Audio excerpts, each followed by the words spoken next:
মা বাবার সেবা না করলে যেরকম হাসরের ময়দানে আল্লাহ সন্তানদেরকে প্রশ্নবিদ্ধ করবে, ঠিক তেমনি ভাবে 10টা সন্তানকে যদি মা বাবা এক চোখে না তাকায়, সেজন্য মা বাবাকে আল্লাহ কাঠগড়ায় দাঁড় করায় দিবে।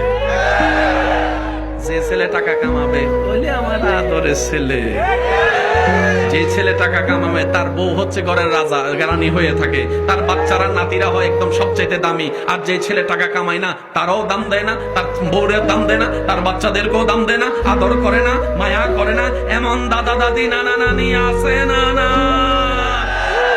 হাসরের ময়দানে আল্লাহ। কথা বলেন, কথা বলেন। কারণ আল্লাহ সবার জন্য, বলেন আল্লাহ সবার জন্য। মা বাবাকে জিজ্ঞেস করবে, সন্তানকে জিজ্ঞেস করবে, আলাদা আলাদা প্রশ্ন। সন্তানকে বলবে মা বাবার সেবা কি করছস ক, মা বাবাকে জিজ্ঞেস করবে সন্তানের দায়িত্ব কি পালন করছস ক।